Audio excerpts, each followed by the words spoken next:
Hello friends, दोस्तों हम लोग सीटेट 2022 के लिए मैथ्स कंप्लीट कर रहे हैं और इस वीडियो में हम लोग डिस्कस करेंगे सीटेट का जो प्रीवियस ईयर एग्जाम्स में मैथ्स के क्वेश्चन आए थे उन्हें।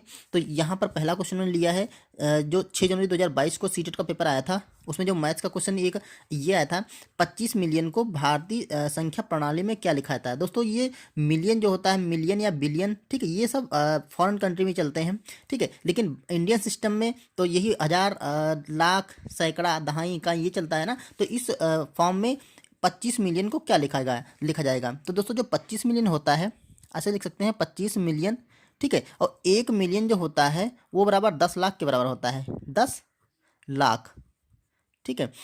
तो आप एक पैमाना मान लीजिए। दूसरा दोस्तों, जब कभी बिलियन की बात करता है तो जो 1 बिलियन होता है वो 10 करोड़ के बराबर होता है। तो यहाँ पर बिलियन की बात करनी है, मिलियन की बात कर रहा है, तो 1 मिलियन में 10 लाख, मतलब 1 बिलियन में 10 लाख होता है ना। तो हम क्या करेंगे, 25 मिलियन है ना, इसको 10 से मल्टीप्लाई करेंगे तो उतने लाख हो जाएगा, ठीक है।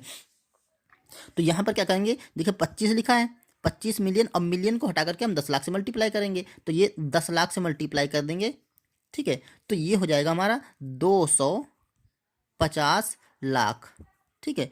अब 250 लाख बन गया, ठीक, मतलब 25 मिलियन में 250 लाख होंगे। अब 1 लाख, ये जो 100 लाख होता है उसमें 1 करोड़ होता है, तो 250 लाख हो गया। तो इसको आप ऐसे भी कर सकते हैं कि 2 करोड़, ठीक है, 2 करोड़ हो जाएगा और प्लस 50,000 बच जाएंगे, तो ये 50 लाख बच जाएंगे, तो ये 50 लाख हो जाएगा। तो इस तरह से 2 करोड़ 50 लाख हो जाएगा। तो ऑप्शन नंबर हम बी लगा देंगे।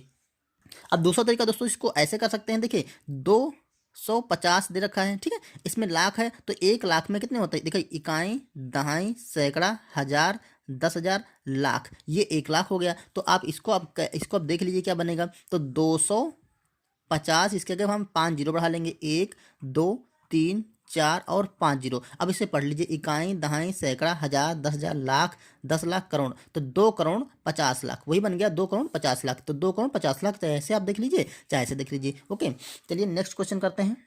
अगला क्वेश्चन दोस्तों ये देखिए, इतना बड़ा क्वेश्चन आया था, यही सीटेट के जो लास्ट ईयर एग्जाम हुआ था 2022 में 6 जनवरी को, उसी में से ये लिया हमने।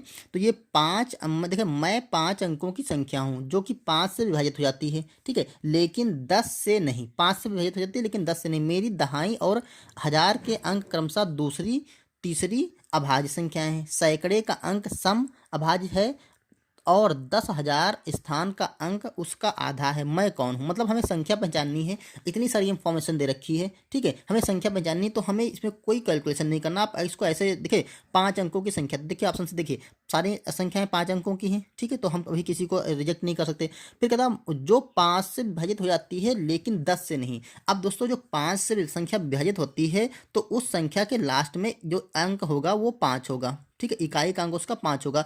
और 10 से जो विभाजित होती है उसका जो, देखिए 10 से जो विभाजित होती है उसका जो इकाई का अंक होगा वो लास्ट में 0 होगा। तो ऐसी संख्या जो 5 से विभाजित हो जाती है और 10 से नहीं, तो मतलब लास्ट में 0 नहीं होना चाहिए, लास्ट में 5 होना चाहिए। तो देख लीजिए लास्ट में सारी संख्याओं के लास्ट में 5 है, तो इससे भी हम कुछ नहीं कर सकते। अब कह रहा है मेरी दहाई और हज़ार के अंक क्रमशः दूसरी और तीसरी अभाज्य संख्याएं। अब दोस्तों हम अभाज्य संख्याएं लिख लेते हैं, 2 3 5 7 और 11, इस तरह से अभाज्य संख्या होती। अब उसने कहा है मेरी दहाई और हज़ार के स्थान पे क्रमशः दूसरी और तीसरी अभाज्य संख्या है। तो देखिए ये पहली अभाज्य संख्या है, ये कौन सी है, पहली। ये कौन सी है, ये दूसरी अभाज्य संख्या है, ठीक है, दूसरी। और ये कौन सी है, तीसरी, ये तीसरी अभाज्य संख्या है। तो कह रहा है मेरे दहाई और हज़ार के स्थान पे दूसरी और तीसरी, तो दहाई के स्थान पे कौन सी होगी, ये दूसरी अभाज्य संख्या, मतलब 3 होगी। तो यहाँ पर देखिए, यहाँ पर हो जाएगी 3 और हज़ार के स्थान पे होगी 5, ठीक है, यहाँ पे 5वीं अभाज्य संख्या हो जाएगी। तो देखिए अगर हम संख्या ऐसे लिखते हैं, इकाई, दहाई, सैकड़ा, हज़ार, 10,000, ऐसे करके 5 अंकों की संख्या दे रखी है। तो कह रहा है दहाई के स्थान, मतलब इकाई दहाई यहाँ पर हो जाएगी आपकी 3 और सैकड़ा हज़ार यहाँ पर हो जाएगी 5। तो यहाँ संख्या में देखिए दूसरे नंबर 3 और चौथे नंबर पे 5 किस में है, दूसरे नंबर पे 3, ये देखिए दूसरे नंबर 3 है और चौथे नंबर पे 5 है, ये, ठीक है। तो अब यही हो जाएगी क्योंकि बाकी किसी में दूसरे नंबर 3 आ ही नहीं रहा है, तो हमारा ऑप्शन यही सही हो जाएगा। आगे कंडीशन देख लेते हैं। आगे कह रहा है सैकड़े का अंक सम अभाज्य संख्या और 10,000 का अंक उसका आधा है। सैकड़े का अंक, इकाई दहाई सैकड़ा, मतलब यहाँ पर जो अंक आएगा वो एक सम अभाज्य संख्या है। तो देखिए सैकड़े का यहाँ पर क्या है, सम अभाज्य संख्या है, ठीक है। और 10,000 का अंक उसका आधा है, ये 10,000 का अंक है, ये इसका आधा है, 2 का आधा 1 है, तो ये इस तरह से हम ऑप्शन नंबर सी लगा देंगे। नेक्स्ट क्वेश्चन देखते हैं दोस्तों, ये यूपी टेट 2011 के एग्जाम में आया था। यदि 52/x बराबर है √169/289 है तो x का मान ज्ञात करना है। इसमें x का मान निकालना, तो दोस्तों सिंपली हमें सिंप्लीफाई करना है। यहाँ पर 52 लिखा है, ठीक है, बटे x लिखा है बराबर। अब देखिए यहाँ पर रूट के अंदर दे रखा, तो ये ध्यान से देखिए 169 होता है, ये 13 का स्क्वायर होता है, ठीक है, तो ये 13 रूट से बाहर निकल आएगा।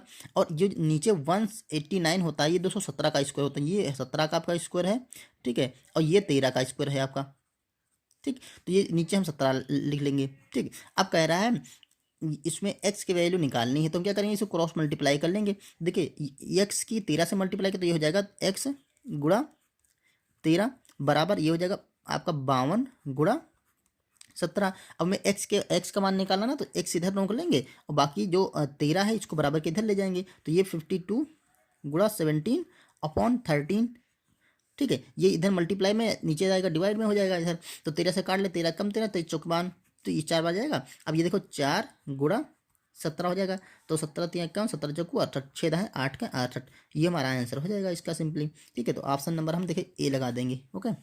आइए नेक्स्ट क्वेश्चन करते हैं। यहाँ पर दोस्तों दे रखा है, यदि a बराबर 3, b बराबर 5, c बराबर b-a है तो कौन सा परिणाम 10 प्रदर्शित करता है। इसमें से कह रहा है कौन सा 10 प्रदर्शित करेगा, तो आप देख लीजिए सारी वैल्यू इसमें पुटअप कर दीजिए, तो हमारा पता चल जाएगा इसमें 10 कौन सा प्रदर्शित कर रहा है, कौन सा समीकरण।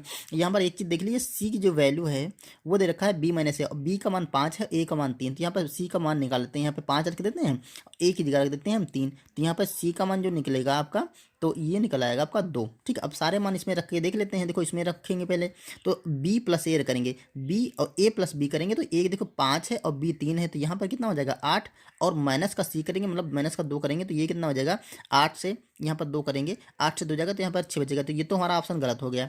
इसको देख लेते हैं, तो यहाँ पर a माइनस बी करेंगे, a माइनस बी मतलब हमारा 5 से 3 घटेगा। ये देखो a की वैल्यू है आपकी 3 और माइनस b की वैल्यू है 5, ठीक, और माइनस प्लस करना है इसमें c, मतलब 2 जोड़ लेना है। अब इसको देख लीजिए, यहाँ पर घटाएंगे तो 5 बड़ा है 3 छोटा है, तो माइनस का 2 बचेगा और प्लस का 2 बचेगा, तो देखिए ये तो पूरा पूरा कैंसिल हो गया, या तो 0 आ जाएगा, तो हमारा ये भी ऑप्शन गलत हो गया। इसको देख लीजिए, यहाँ पर a प्लस सी दे रखा है, a का मतलब है 3 और प्लस c का मतलब है 2, ठीक है। इसको जोड़ना है और मल्टीप्लाई करना है b से, b मतलब 5, तो यहाँ पे 5 से मल्टीप्लाई करेंगे, देखिए ये हो जाएगा 3 और 2 5 और गुणा 5, ये 5 बचे 25, 25 है, ये भी हमारा ऑप्शन गलत, क्योंकि हमें क्या लाना, हमें लाना है 10। अब इसमें देख लीजिए, अगर चारों ऑप्शन 3 नहीं है तो यही होना चाहिए, तो यहाँ पर b प्लस सी करेंगे, b प्लस सी, b कितना है 5 है, और प्लस c कितना है आपका 2 है, ठीक है, c 2 है, और प्लस करेंगे a की वैल्यू है आपकी 3, तो यहाँ पर 3 करेंगे, जोड़ लीजिए, देखो 5 और 2 7, यहाँ पे 7 और प्लस का 3 हो जाएगा, तो यही हमारा 10 बन जाएगा, ठीक है। तो हमारा यही राइट आंसर है, तो ऑप्शन नंबर हम डी लगा देंगे, ओके। यहाँ पर दोस्तों क्वेश्चन आया था, लिखा है ब्रैकेट के अंदर 2153 की पावर 167, ठीक है, का इकाई का अंक क्या होगा। तो इसका इकाई का अंक निकालना है। अगर आपको दोस्तों इकाई का अंक बिल्कुल क्लियर सीखना है, तो आप हमारे डिस्क्रिप्शन में चले जाइएगा, उसमें हम उसका लिंक दे देंगे, हमने बहुत अच्छे से इकाई के अंक डिस्कस किए थे। तो यहाँ पर देखिए इकाई का अंक कैसे निकाल देंगे, जो भी संख्या होगा उसका ये इसके पावर लगाएंगे। तो यहाँ पर क्या करेंगे हम, देखो इसको सॉल्व करने पर मतलब ये 2153 को हम 167 बार मल्टीप्लाई करें, फिर जो लास्ट का अंक आएगा वो पूछ रहा है। तो देखिए ऐसे तो पॉसिबल नहीं है कि हम 2153 को 167 बार मल्टीप्लाई करें, ठीक है, तो इतना तो पॉसिबल ही नहीं है। तो हम क्या करेंगे, इसको सिंपली ट्रिक्स लगाते हैं। क्या करते हैं, जो यहाँ पर संख्या दे रखी होती इसको हम 4 से भाग कर लेते हैं। देखिए 4 से इसको भाग करेंगे, 1 6 7, ठीक है, तो 4 से भाग करेंगे तो 4 चौको 16, ये पूरा पूरा कैंसिल हो जाएगा, और यहाँ पर 7 उतार लेंगे और 4 से इसको भाग करेंगे, तो 4 एकम 4, कितना बचेगा यहाँ पर दोस्तों 3 बच गया। तो जितना शेषफल बचा है हमारा भाग से नहीं मतलब, जितना हमारा शेषफल बचा है, तो जिसका लास्ट का इकाई का अंक है, यहाँ पे लास्ट का अंक 3 है ना, तो 3 पर हम यही पावर लगा देंगे, 3 पर 3 लगा देंगे। अब देख लो क्या बना, तो 3 पर 3 पावर लगा देंगे, तो ये हो जाएगा आपका 3 गुणा 3 और गुणा 3, मतलब 3 3 9 9 त्रुक 27, तो ये हो जाएगा 27। अब यहाँ पर देखिए इकाई का अंक क्या आ गया, इकाई का अंक आपका 7 आएगा, ठीक है। तो जो ये सॉल्व करेंगे इतना लंबा कैलकुलेशन, ठीक है, तो उसका जो इकाई का अंक आने वाला है वो 7 आने वाला है। तो इस तरह से हम ऑप्शन नंबर सी लगा देंगे। दोस्तों आप इसके साथ एक ध्यान रखिए, कभी भी आपको इकाई का अंक अगर क्वेश्चन मिल जाए, तो उसमें अगर लिखा हो लास्ट में 0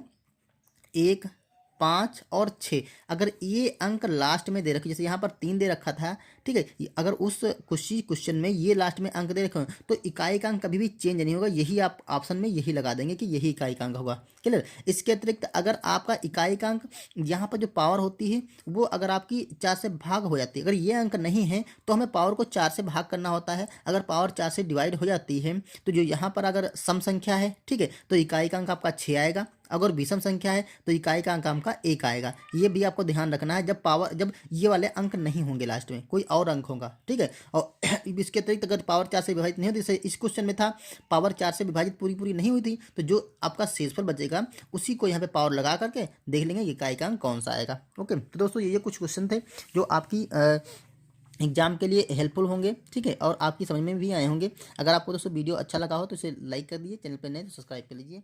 थैंक यू।